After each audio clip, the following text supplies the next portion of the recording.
Buenas tardes para todos. Bienvenidos a esta nueva capacitación realizada en el marco del Festival de Talentos. El día de hoy nos acompaña como capacitador el historiador Silvano Pavón Villamizar. Silvano Pavón Villamizar es de la natural de la ciudad de Pamplona, norte de Santander, y es un historiador de la Universidad Industrial de Santander, con estudios de maestría internacional en historia de la misma universidad. Asimismo, actualmente está coordinando la realización del Congreso de Historia conmemorativo del Bicentenario de Colombia en la Villa del Rosario. Tiene de su autoría un número de libros, artículos y escritos de carácter historiográfico, etnohistórico, sociológico y pedagógico, publicados en diferentes medios impresos como digitales. Son reconocidas obras de historia de la ciudad de Pamplona, de la región norte santanderiana, como de sus localidades. Silvano, muchísimas gracias por acompañarnos en esta nueva capacitación que se realiza en el marco del Festival de Talentos. Podemos iniciar. Bien, buenas tardes. Joana, buenas tardes. Para mí pues es un placer estar acompañándolos en esta formación de los niños y los jóvenes de la ciudad de Cúcuta, del departamento norte de Santander. Tener la oportunidad de contarles detalles cercanos a nuestra historia, como es el nacimiento del Estado Nacional Colombiano, el cumpleaños de Colombia, el bicentenario del nacimiento de esta nación de ciudadanos hace 200 años. Y quisiera compartirles algunas imágenes, ilustraciones y un discurso pues ideal para que los jóvenes puedan animarse a escribir, a narrar hechos históricos, ser como una fiesta de la historia justo en el año del Bicentenario de Colombia. Ese sería el propósito de nuestro encuentro. Los niños son fundamentales para el futuro y la historia forma las naciones, forma la espiritualidad colectiva, forma los sentidos de identidad de los pueblos. Y es con los niños y los jóvenes que se tiene que trabajar justamente en este horizonte. ¿Qué vamos a resolver? Una gran pregunta. ¿Cómo nació Colombia? ¿Quiénes fueron sus actores fundamentales? ¿Qué circunstancias envolvían esa situación histórica, ese hecho tan especial? ¿Qué somos ahora como nación? ¿Qué hemos hecho en estos 200 años de historia? De tal modo que vamos a tratar de animar un poco ese pasado que aparentemente es tedioso, aburrido, pero queremos que no lo sea, con los niños especialmente. Voy a empezar con referirles algo muy importante, y es el significado de lo ocurrido en los campos de Boyacá. En este caso, la salida de las tropas y del gobierno de la ciudad de Santa Fe, la capital del nuevo reino de Granada. El triunfo de Boyacá el 7 de agosto de 1819 marca ese destino para la patria, para la sociedad colombiana que antes estaba bajo el gobierno español. Durante esos 10 años, en esa década que terminaba ahí en 1819, habían ocurrido muchas cosas, como las juntas, las llamadas juntas de independencia de 1810, habían ocurrido las declaratorias de independencia de 1811, la creación de los estados primeros, los estados fallidos, los estados efímeros de la primera década de la independencia, la guerra civil de federalistas y centralistas, Camilo Torres como líder de los federalistas en las Provincias Unidas de la Nueva Granada, en Tunja, y Antonio Nariño como dictador de Cundinamarca en las provincias centralistas, pero también los realistas ahí combatiendo una guerra civil a tres bandas muy complicada entre realistas, federalistas, centralistas en esa primera década perdida. Viene luego la invasión de Murillo en el 16, que fue el llamado régimen del terror. Es decir, es una década muy complicada que termina aquí para los campos, en los campos de Boyacá, termina para las provincias neogranadinas. Pero esto tiene una razón de ser que quisiéramos contarle a los niños un poco más sencillo, y es lo siguiente. ¿Cómo fue posible que llegaran estos hombres armados desde los llanos a derrotar a los realistas? Venezuela. La palabra Venezuela es la clave. Bolívar era el presidente de Venezuela, presidente interino de Venezuela, nombrado por el Congreso de Venezuela en la villa de Santo Tomás de Angostura, por allá en la desembocadura, casi cercano a la desembocadura del río Orinoco, en lo que hoy es la ciudad Bolívar de Venezuela. El gobierno de Venezuela autorizó a Bolívar como presidente para venir a la Nueva Granada y hacer esta campaña, apoyando a Santander, que era el único alto mando que había quedado pues fuera del alcance de los españoles, en la provincia de Casanare, y ahí, en una alianza extraordinaria entre Bolívar, Venezuela y Casanare. Dicho sea de paso, la provincia de Casanare había adherido al gobierno venezolano, eso perteneció a Venezuela durante ese año, y los diputados de Casanare hacían parte del Congreso de Venezuela, entre ellos uno muy importante, un granadino muy especial para la historia nuestra, y es Francisco Antonio Sea, un granadino, un abogado excepcional que había participado en las Cortes en España y había representando estos reinos, y él se había hecho presente en el Congreso de Venezuela, apoyando pues la decisión de Bolívar, apoyando a Santander, y así fue como ellos suben el páramo y llegan a los campos de Boyacá, derrotan a los españoles y estos tienen que huir. Entonces la huida de los españoles es un hito en la historia. ¿Por qué? Porque ellos van a dejar libre el espacio político y militar para que los republicanos empiecen a formar un nuevo gobierno. Y ese nuevo gobierno, ¿dónde había que hacerlo? Había que hacerlo en la capital del virreinato. Aquí en esta ilustración les estamos mostrando una figura simbólica que tal vez los colombianos todavía no tengan muy de cerca porque no se les ha mostrado, y es que después de la derrota de los realistas en los campos de Boyacá, Bolívar sale a toda prisa para Santa Fe, porque él necesita tomar el poder en Santa Fe y organizar el territorio libre, un gobierno para este territorio. Por eso él llega solo adelante. A las 5 de la tarde del día 10 de agosto se presenta, estaciona su caballo ahí, su cabalgadura, que por cierto no era un caballo, era una mula, pero hay que pintarlo en los términos que la historia lo ha adornado, como el caballo blanco, para hacer más significativo el mensaje. Pero todos sabemos que él cabalgaba una mula, una bestia, una cabalgadura más fuerte que los caballos. Entonces él llega a las 5 de la tarde ahí, el pueblo lo recibe y saben que de ahí en adelante se va a instaurar un gobierno. Después hay las celebraciones del triunfo, entonces los desfiles por las calles de Bogotá. Esto es un desfile por la calle Real, que hoy es la avenida Séptima en Bogotá, a la Plaza de Bolívar, que en esa época pues, era la plaza central de la ciudad. No tenía nombre de Bolívar porque todavía no estaba en estos grandes honores, apenas está empezando a recibir los honores. Y las damas capitalinas, de la élite criolla capitalina, pues le lanzan flores desde los balcones, y eso es como al estilo de Julio César cuando regresó a Roma desde las Galias. Entonces, estos militares tenían digamos, esa potestad de hacerse reconocer y hacerse elogiar por el pueblo.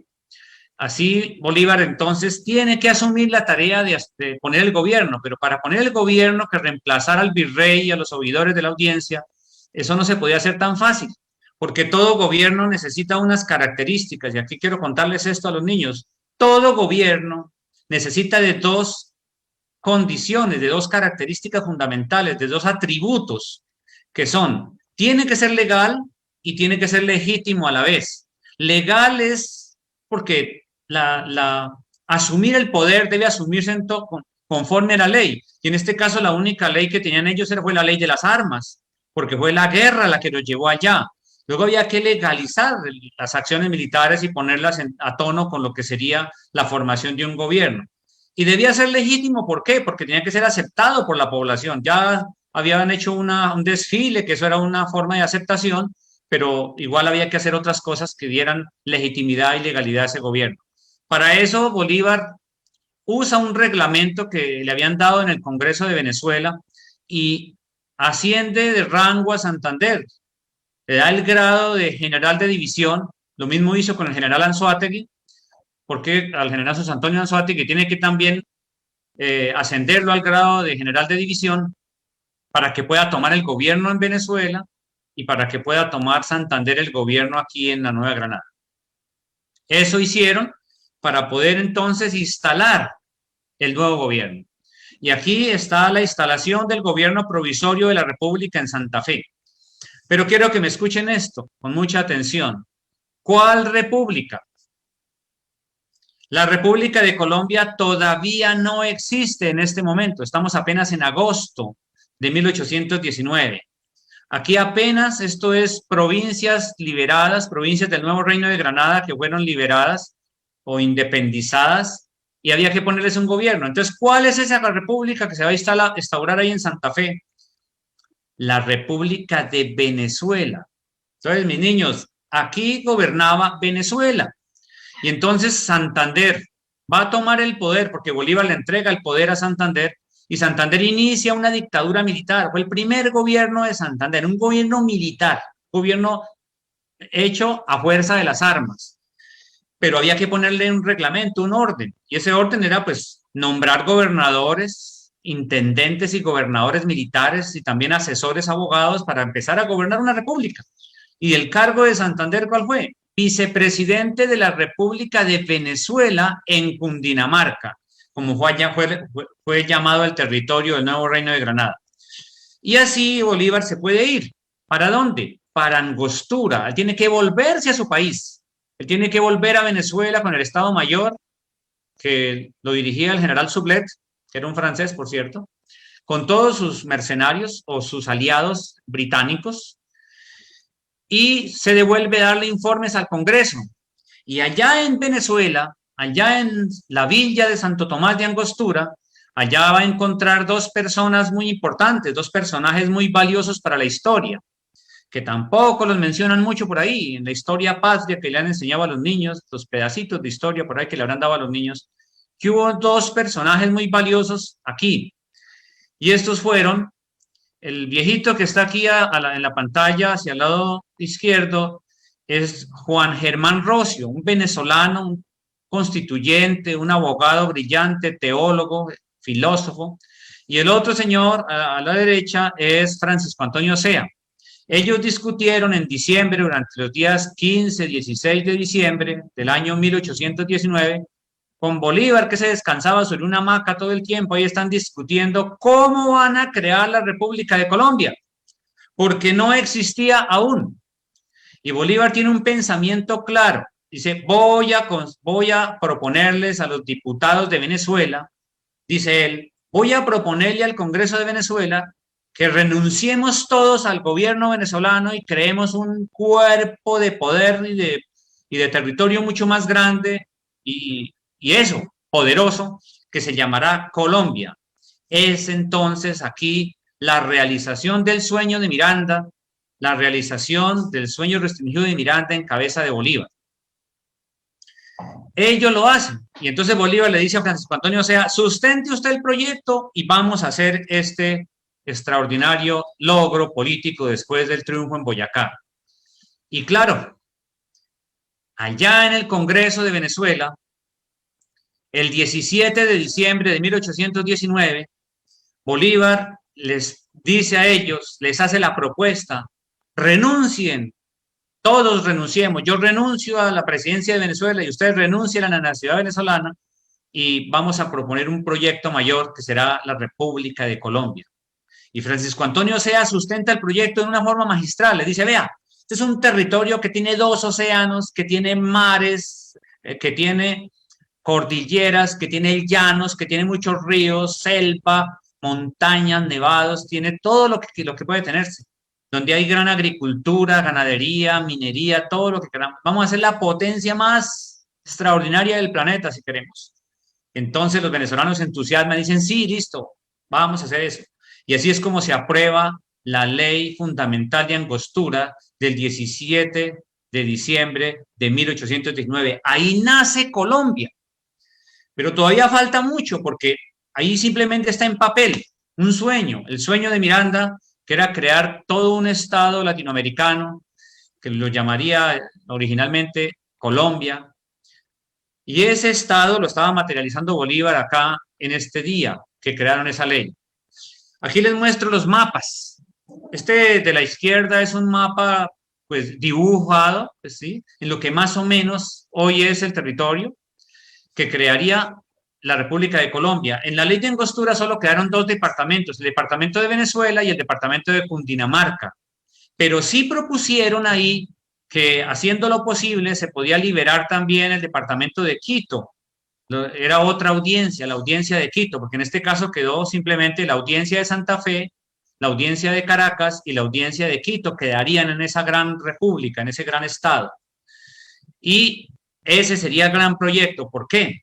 Porque ¿cómo se consolidaría una república donde todos participaran?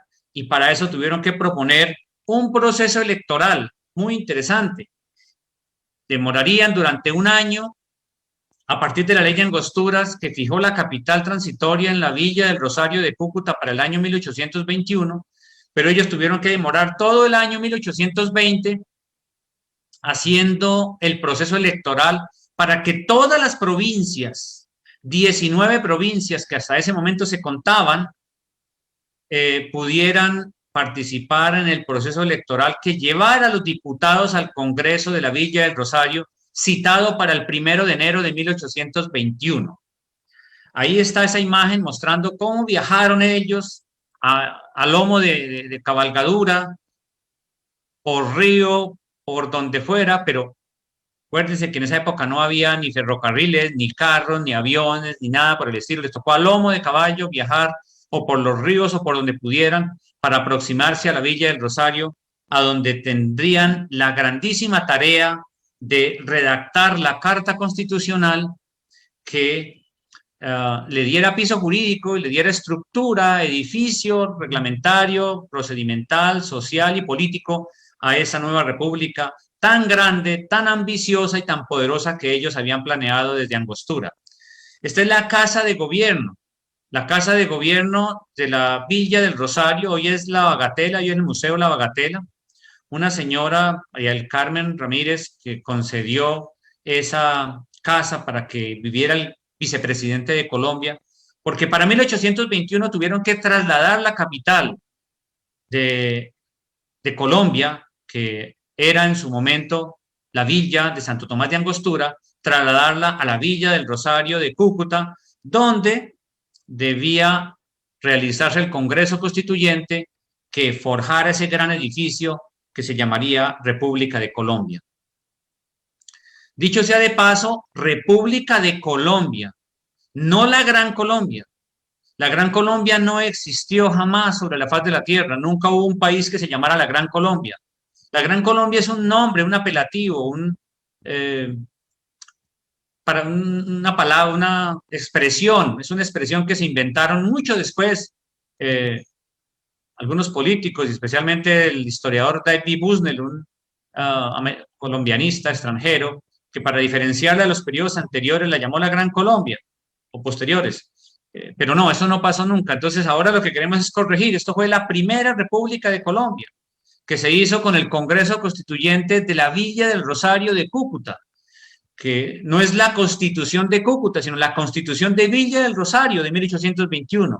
Entonces estamos como corrigiendo este año a la luz del Congreso conmemorativo, Congreso de Historia conmemorativo del Bicentenario, estamos corrigiendo como esas frases, que es como la historia, como hay que tomarla y contarla de ahora en adelante, como fue. Esta imagen nos está mostrando la instalación del Congreso Constituyente de 1821 en la sacristía de la Iglesia Mayor de la Villa del Rosario de Cúcuta, donde se presentaron 57 diputados de los 95 que debían llegar. Y aquí hubo un problema que es digno de mencionar, y es que antes de poder instalar el Congreso, había una situación crítica en Villa del Rosario.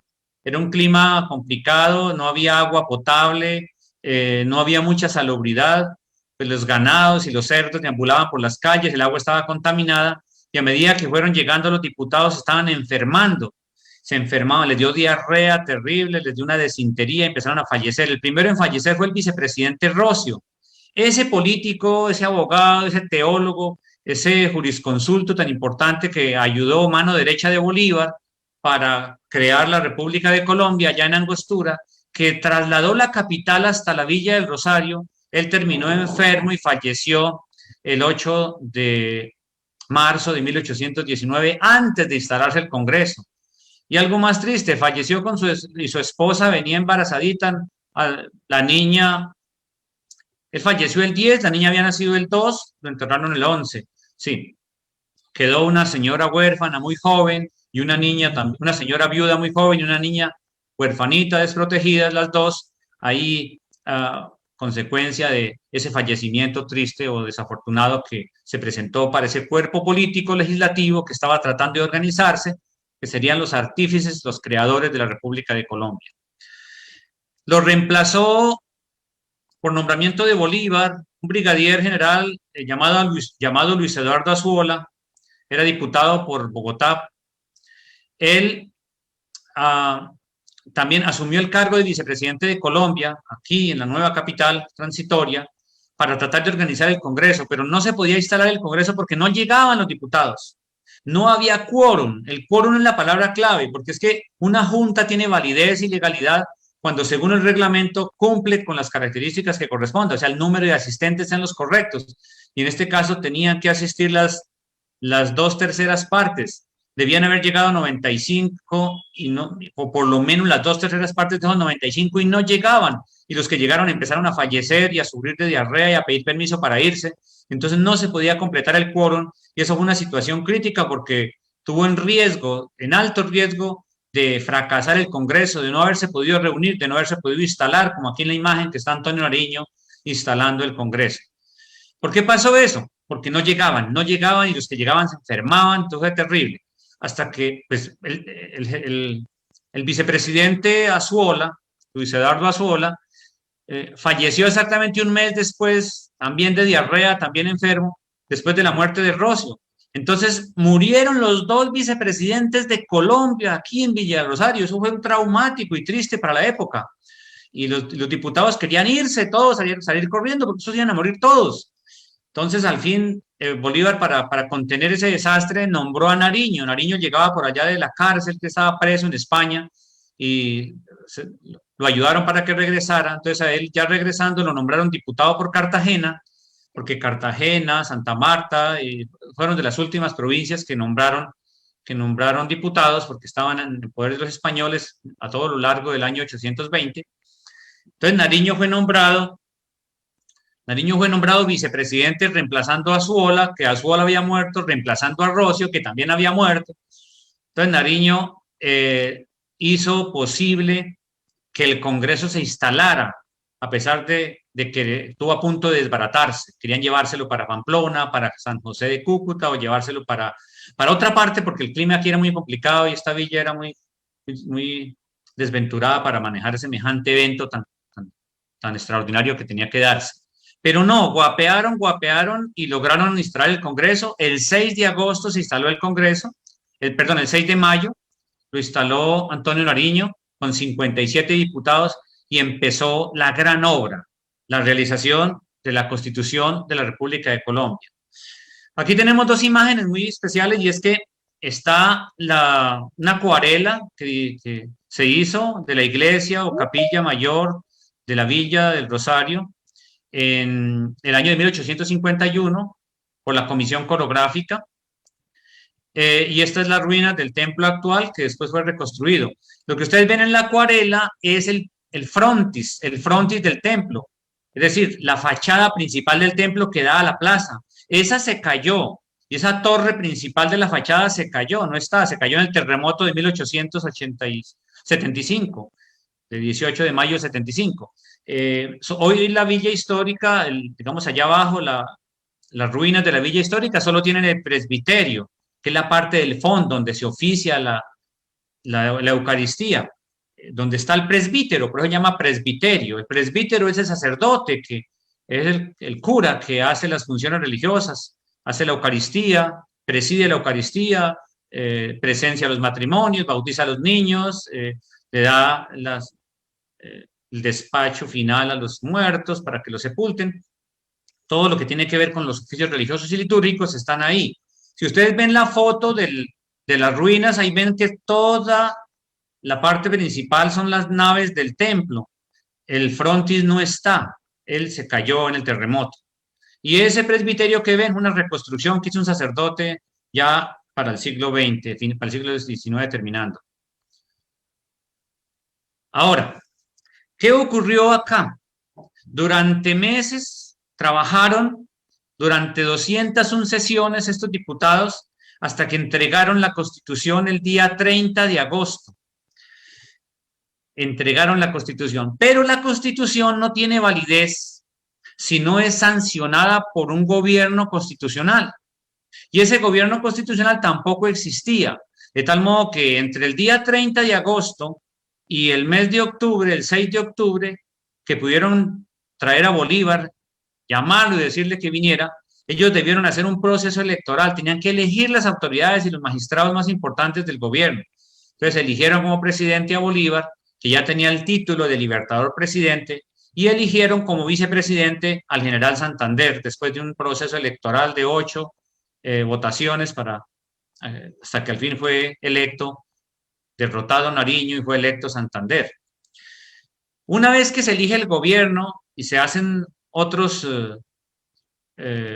decretos, ordenanzas y leyes importantes para organizar la república y el gobierno, pues ya pudieron contar con la presencia de Bolívar y la presencia de Santander. Ellos nunca tuvieron en el marco del Congreso, tuvieron ya al final para venir a sancionar la ley. Bolívar es quien sanciona la ley, lo hace con tres ministros, con el ministro Pedro Gual, que es el ministro de Exteriores y de Hacienda, con el ministro Briceño, que es el de Interiores y de Justicia, y con el ministro Méndez, que va a ser el ministro de Guerra y Marina. Esos 5 ministerios o secretarías, como se llamaban en la época, son la plana mayor del gobierno en este momento. Fue como se estructuró el Estado, una presidencia de la República con su vicepresidente, que era Santander, Bolívar presidente, y 5 ministros de 5 secretarías, que ya las mencioné: Exteriores la primera, Hacienda la segunda, Interior, Marina y Guerra.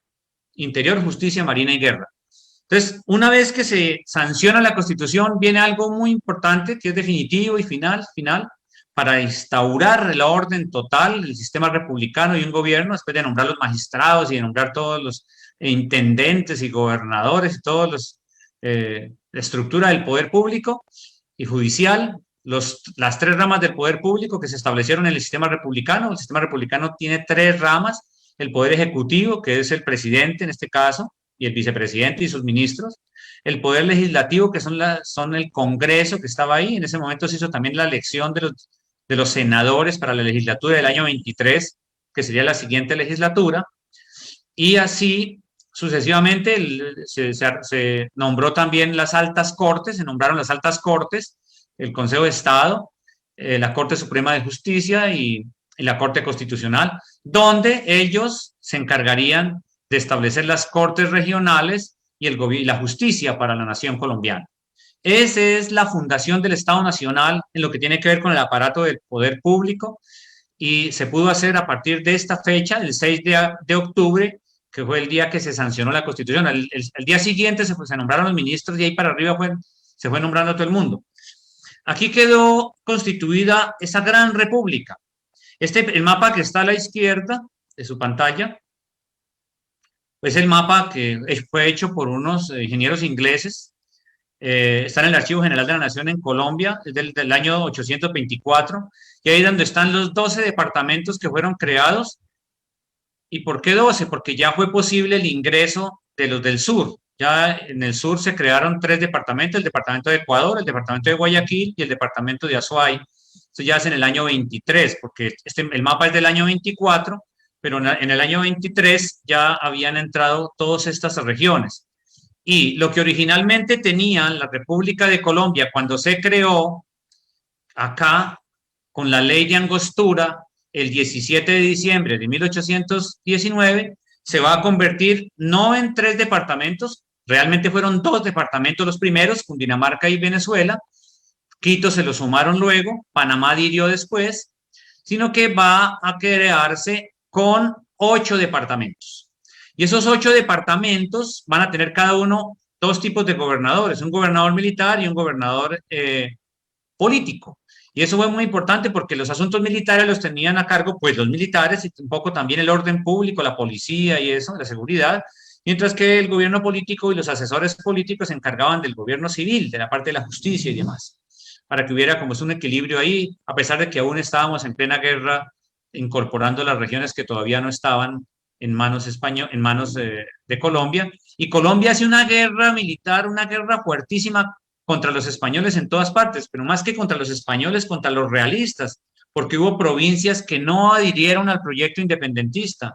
Ah, a propósito, entre ellas Cúcuta. Los valles de Cúcuta siempre fueron realistas. En 1802 ellos eran realistas consumados, pero después ya les pusieron aquí el gobierno y todo y les tocó. Y, unas regiones como el sur, por ejemplo, de Popayán para abajo, Pasto, por ejemplo, ellos tuvieron una fuerte resistencia al proyecto y Colombia les hizo la guerra hasta que lo sometió y así entraron al proyecto. Digamos que por el poder de las armas.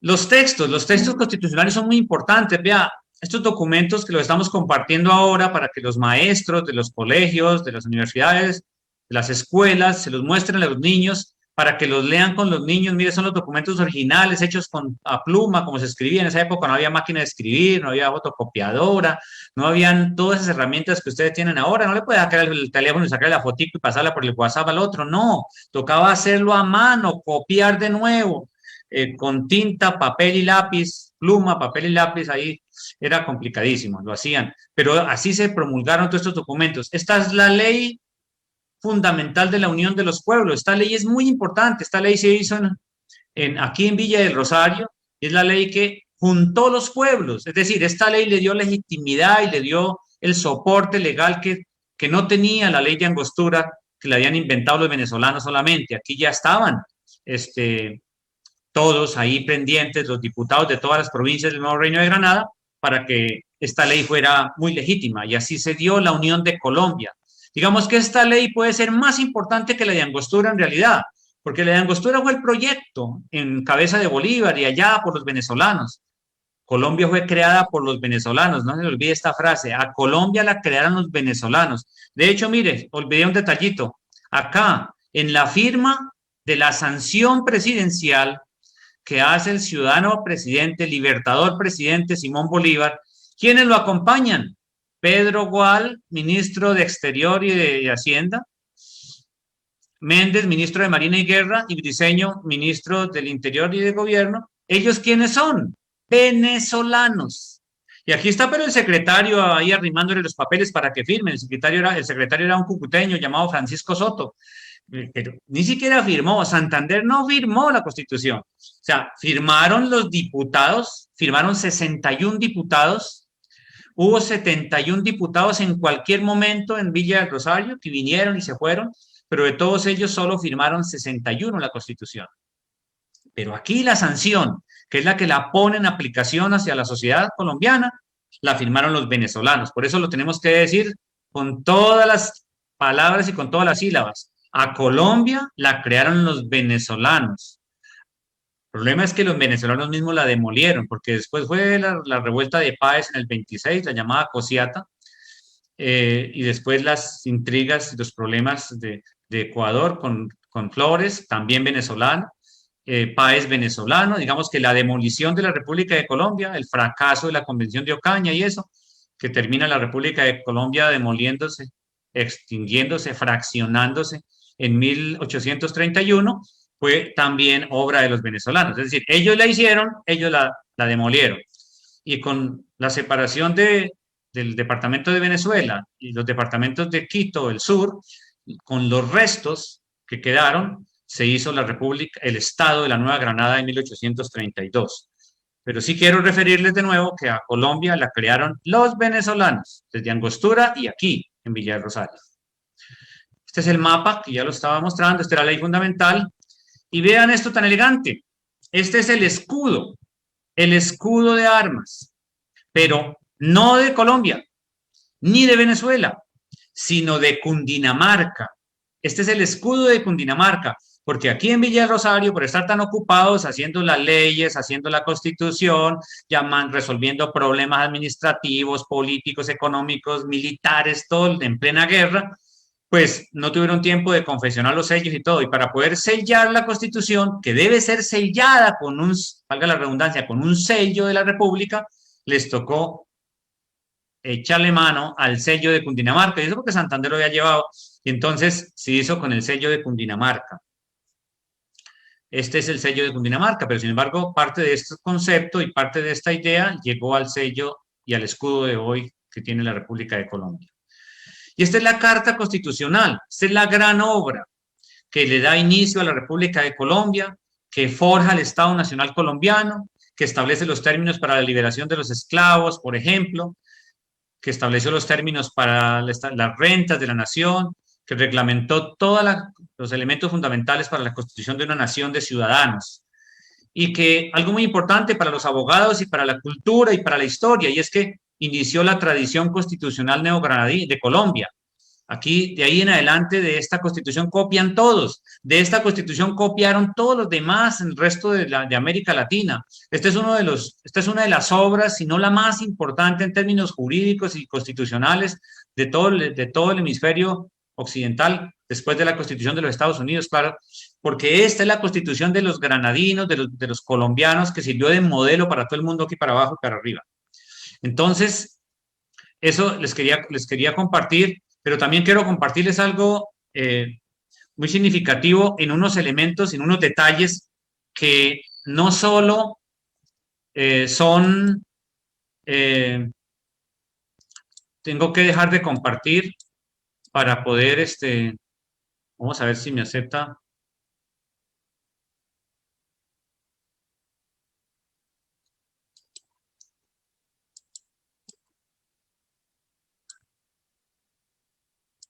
Bueno, ahí dejamos de compartir porque quiero mostrarles, ya para terminar, con los niños, que no se nos cansen, unas imágenes de cosas que pasaron aquí en el interior del Congreso y aquí en Villa del Rosario. Un libro que estamos preparando con el doctor Armando Martínez Garnica que se llama Historia íntima del Congreso. Así como celebramos el cumpleaños de una persona, el cumpleaños de una familia, cuando el matrimonio, qué sé yo, así vamos a celebrar el cumpleaños de Colombia contando las cosas íntimas que le pasaron a ese Congreso.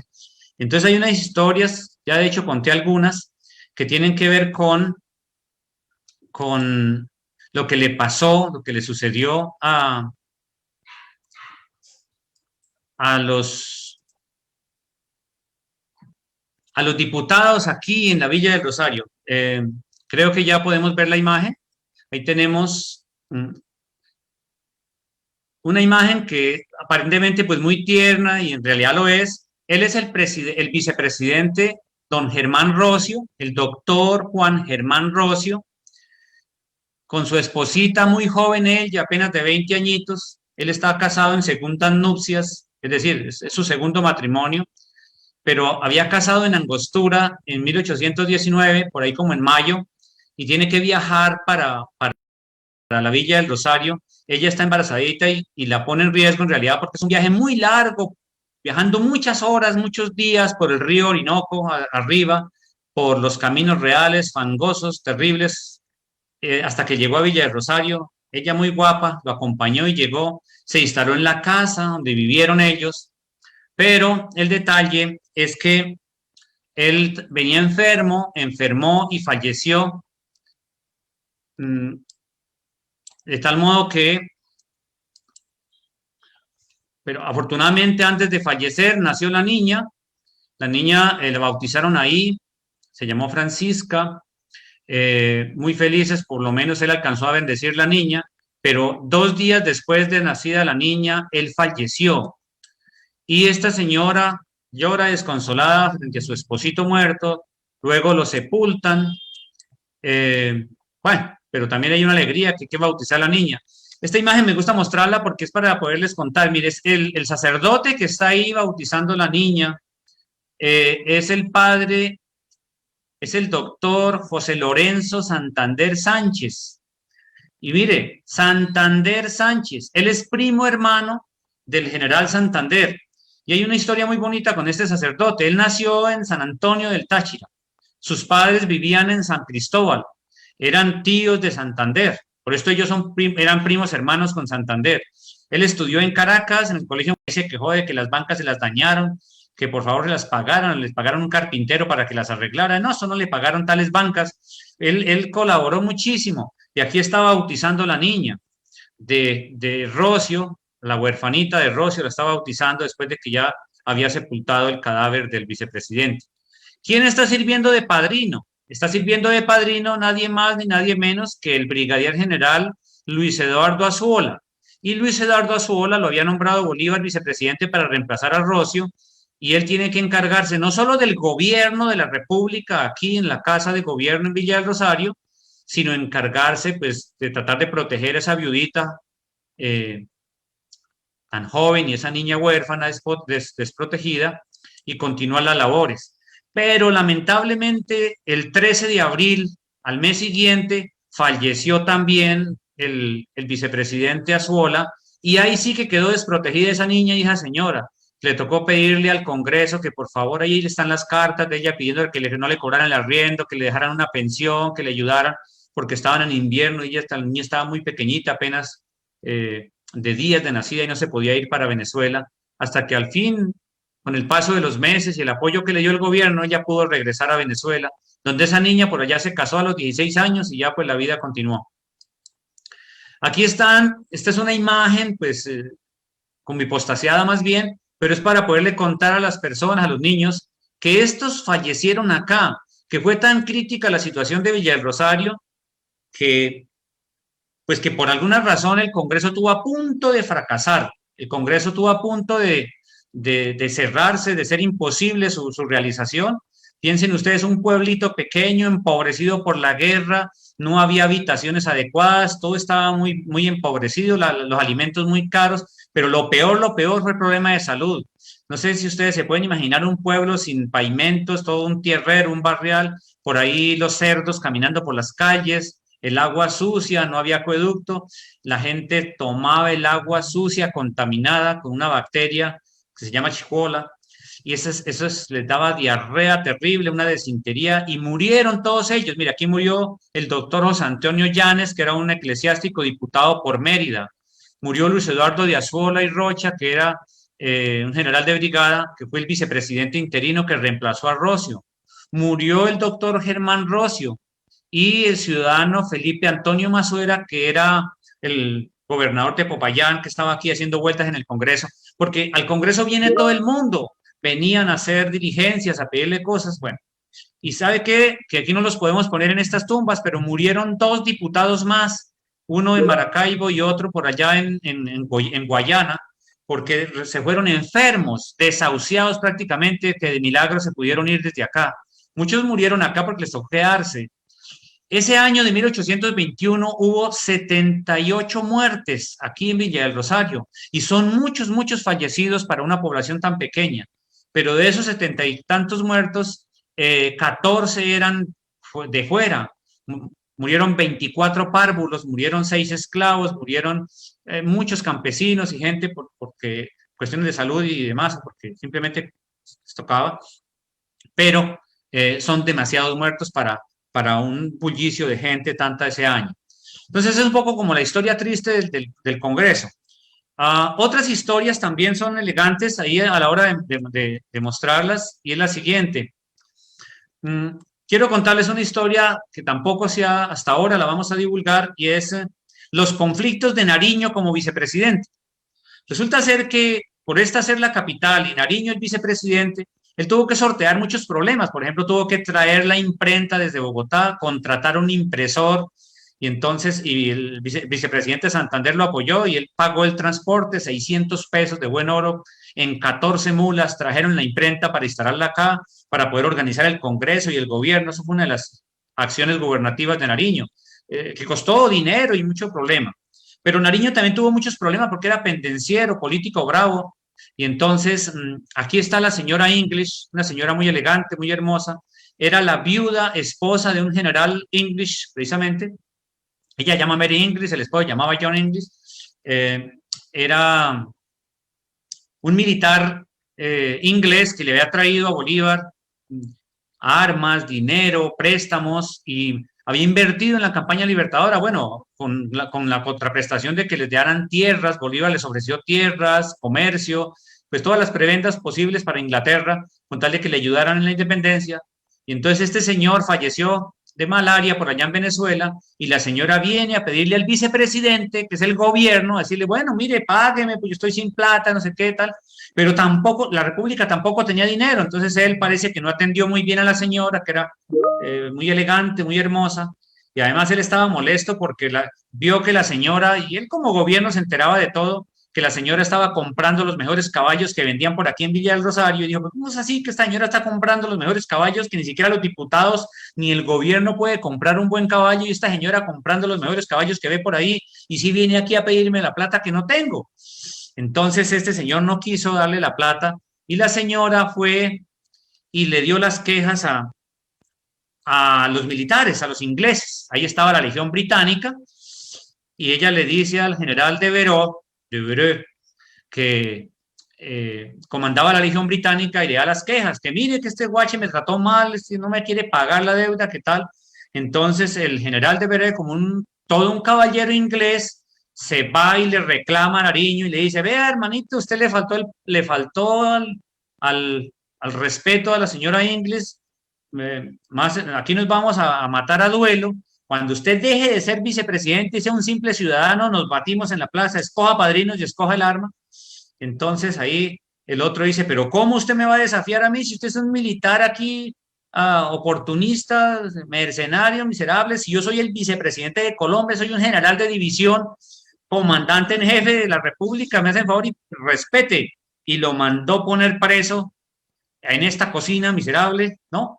Primero lo metió en una caballeriza por allá, luego lo metieron en una cocina, entonces el preso, una cocina ahí custodiado, pues es una humillación para un lord inglés a la cual la República le debía no solamente dinero, sino también el favor militar, y eso es muy complicado porque le tocó intervenir el Congreso, entonces aquí viene el Congreso y le piden los diputados a Nariño que mire, que nos déjenos ver el expediente, por ejemplo, el día de hoy, en la sesión de hoy, hace 200 años, o ayer creo que fue, la sesión del 20, sí, en la sesión del 20, hace 200 años, el Congreso dice, vamos a pedirle a Nariño que nos dé al gobierno que nos permite el expediente para saber cuáles son los cargos que le han puesto al general, por qué lo tienen preso en una cocina, eso va contra su honor y contra el rango, o sea, no está a la altura de eso, tiene que llevarlo a una buena cárcel, ¿cómo es posible que esté con las ollas allá sucias? Y entonces, no, Nariño no quiso hacer caso y no, prefirió irse más bien y no acceder al pedido de los diputados que tanto le insistieron. Entonces, es como la historia íntima del Congreso, que tiene muchas otras historias que estamos contando, que estamos organizando para contarle a los niños y a la sociedad, escribirlas en un libro, que lo vamos a ilustrar con todas estas imágenes, donde contaremos la historia del nacimiento del Estado Nacional Colombiano, que tiene como gran valor el haberle dado el inicio a un país, a una nación, a una identidad, a una cultura, a una nación de ciudadanos que tuvo muchos contratiempos, muchas guerras, muchas divisiones políticas y que aún no sale del pantano y que cada día se presentan nuevos desafíos, pero que es la República de Colombia, que debemos conmemorar, que debemos estudiar para comprender qué pasó a través del tiempo, por qué tantas constituciones, por qué tantos modelos de Estado, por qué tantas guerras civiles, por qué aún los colombianos nos seguimos matando, en vez de hacer un país en paz y aprovechar sus potencialidades, sus valores, su gente, que es lo más importante que tiene una nación, su propia gente. De tal modo que el Bicentenario de Colombia es para pensar eso, para hacer un discurso positivo, para hacer un discurso juicioso, para hacer mejores lecturas, para que los niños le pidan a los maestros que lean más, que trabajen mejor la historia, que aprovechen que está el Bicentenario con un congreso de historiadores muy grande que se va a dar aquí en la Villa del Rosario en el mes de agosto, donde van a tener la posibilidad de los colegios, los niños, la sociedad de escuchar la historia de primera mano. mejorar la calidad de la educación, mejorar la conciencia histórica de nuestro país, nuestras lecturas, la oratoria de los niños, por ejemplo, esos niños líderes que se están formando en este proyecto, que a buena hora la Cámara Junior impulsa, que lleven el mensaje también a sus colegios, a los colegios privados. Les tenemos incluso un concurso de escritura de la historia, un concurso de narrativa de la historia, donde todos estos temas de vida privada pueden ser pues muy oportunos, muy elegantes para trabajar con los niños la historia. Les tenemos videos, podcasts y toda una cantidad de elementos que son de primer nivel para la enseñanza de la historia, para disfrutar la historia, para que los niños disfruten la historia. Les invito a que vean la página web del Congreso de Historia, www.congresovilladelrosario.com. Ahí la pueden encontrar, Congreso de Historia Conmemorativo, ahí en Google va a aparecer. Entonces, una página que tenemos muchas cosas para los niños, para los maestros, para los intelectuales, para los norte santanderianos, todos, para los gobiernos, para los gestores culturales, para los museos, porque es la historia, borbotones, porque todos los historiadores están dedicados a Villarrosario, a norte de Santander, a este nacimiento del Estado Nacional Colombiano en esta parte del país. Villarrosario es el municipio del año, el congreso del año, la historia, la materia del año, Colombia, su cumpleaños 200. Entonces hay muchas motivaciones, muchas razones y elementos, muchas herramientas, muchos contenidos. Es una verdadera fiesta de la intelectualidad y una fiesta del desarrollo de nuestra Colombia aquí en Villa de Rosario en 2021. Muchas gracias. Y si hay preguntas, pues bueno. Sí, tenemos una pregunta acá en nuestro Facebook, la hace Lucía Calvera, y nos pregunta si estuvieron reunidos hasta octubre 21, ¿por qué se proclama la Constitución el 30 de agosto? A ver, es un tema de calendario y es muy buena la pregunta porque me permite aclarar. A ver, el Congreso se citó para el 1 de enero de 1821, porque como ya comenté, durante todo el año 820 tenía que hacerse el proceso electoral. Provincia a provincia iban a elegir los diputados. ¿Y cómo los eligieron? Cada provincia tenía que elegir con voto popular en todos sus pueblos y parroquias, elegían 15 electores, o en un colegio electoral, así se llamó colegio electoral. Y en ese colegio electoral ellos se reunían un día en una sola sesión y nombraban 5 diputados suplentes, principales y 5 suplentes. Todo eso pasó en 1820. Se debían reunir en 1821 en enero, pero no llegaron, era muy difícil llegar. Son caminos terriblemente largos, ásperos, pasando ríos, montañas. Así como dijo el príncipe encantador en Shrek, tuvieron que atravesar gélidos desiertos, ardientes nevados, una cosa extraordinaria para poder llegar. Y al fin llegaron. Pero no se podían reunir. ¿Por qué? Porque no llegaban suficientes, hasta que Nariño no forzó un poco el reglamento, porque el reglamento le permitía al vicepresidente de la República, que era Antonio Nariño, después de la muerte de los 2 vicepresidentes primeros. Entonces, Nariño pudo decir que no, que por mayoría absoluta, que él resolvía eso, que por mayoría absoluta se reunieran y había quórum. Entonces, el día que llegó el último, que fue el obispo de Maracaibo, el último diputado que llegó ese día, el diputado número 57, se pudo instalar el Congreso. Entonces el Congreso se instaló el 6 de mayo de 1821. Ellos trabajaron arduamente durante 201 sesiones y la Constitución se firmó y se entregó el 30 de agosto. Hasta ahí vamos bien, no problema. Y ellos tenían que seguir trabajando. Ellos no se pudieron ir. El 30 entregaron el texto constitucional, pero no podían irse. Tuvieron que seguir haciendo el proceso electoral para elegir el presidente de la República, para elegir el vicepresidente, porque ellos tenían que elegir un gobierno constitucional que sancionara la Constitución. Y eso lo hicieron el 7 de septiembre. Entonces, cuando ya se pudo hacer la elección de los 2 grandes dignatarios del Ejecutivo de la República, que serían entonces los 2 primeros dignatarios de tipo constitucional, el libertador presidente Simón Bolívar y el vicepresidente Francisco de Paula Santander, entonces ya la Constitución era válida,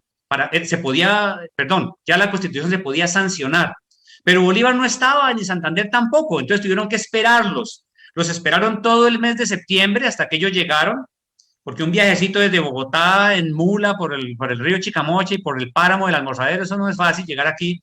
Estaba muy, muy lejos y Bolívar estaba en campaña, entonces no llegó. Entonces ellos llegaron hasta el 6 de octubre.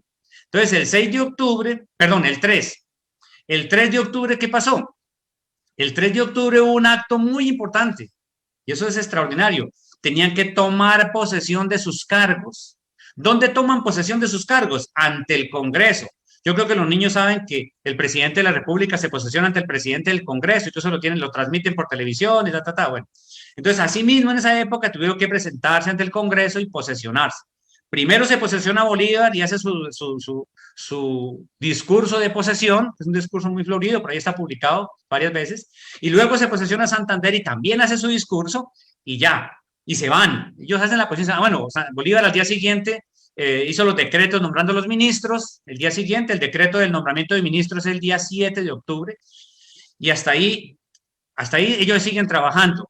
Siguen trabajando, ¿por qué? Porque siguen haciendo los nombramientos y siguen dando leyes, porque toca seguir dando leyes, esa es la función del Congreso, ¿cierto? Entonces la Constitución se sancionó el día 6. El día 7 se nombraron los ministros y de ahí en adelante Bolívar da la orden de que saquen muchas copias y como ahí tiene la imprenta, Nariño la había podido traer. Bueno, Nariño se ha ido, Nariño se fue en junio se fue Nariño. A él lo reemplazó un diputado, nombraron a José María del Castillo Irrada como vicepresidente, porque Nariño se enfermó, se peleó con los ingleses, se peleó con todo el mundo, entonces él se fue. Entonces quedó otro vicepresidente y ese sí terminó la labor y todo salió adelante. Y claro, por eso el calendario es así, eso va por pasos, por eso yo escribí por ahí un ensayo que se llama Los 10 pasos en que nació Colombia, un parto extraordinario, ¿no? Para contar que todos esos pasos tienen que darse para poder crear un Estado nacional, que eso no puede venir y hacer las constituciones y salga corriendo, ¿no? Eso tiene muchos pasos, muchos elementos de legalidad y legitimidad. Por eso se demoraron tanto y por eso están esas fechas. Y hoy, este año, ¿qué vamos a hacer? Para responderle finalmente a la niña, vamos a hacer la conmemoración de la Constitución.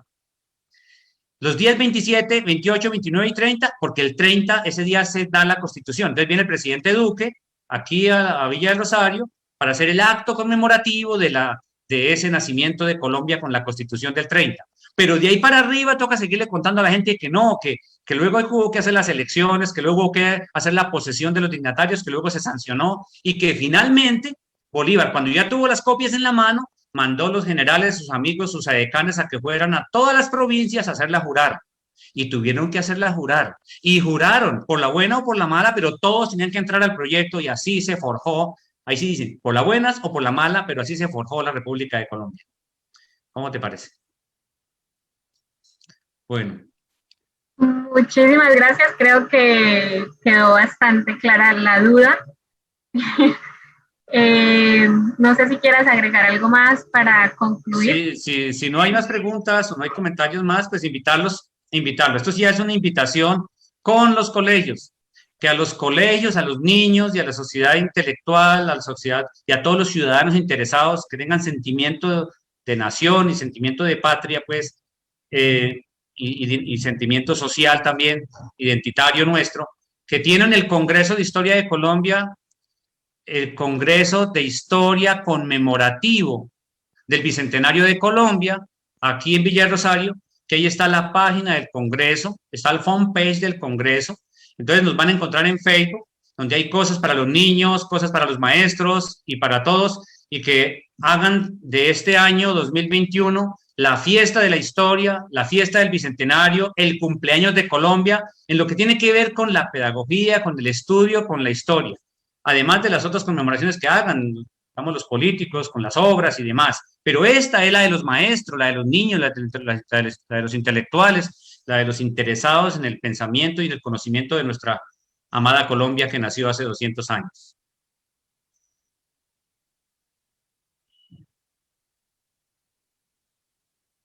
Bueno, Johanna. Muchísimas gracias por el espacio, por acompañarnos la tarde de hoy con esta capacitación tan interesante. Agradecer a todos los que estuvieron conectados. yo creo que podemos dar por concluida esta capacitación de historia que se realiza en el marco del Festival de Talentos, un programa apoyado por el Ministerio de Cultura en el Programa Nacional de Concertación Cultural. Entonces, muchísimas gracias, Silvano, por este espacio y por compartirnos tantos conocimientos. Con mucho gusto. Bueno, felicidades.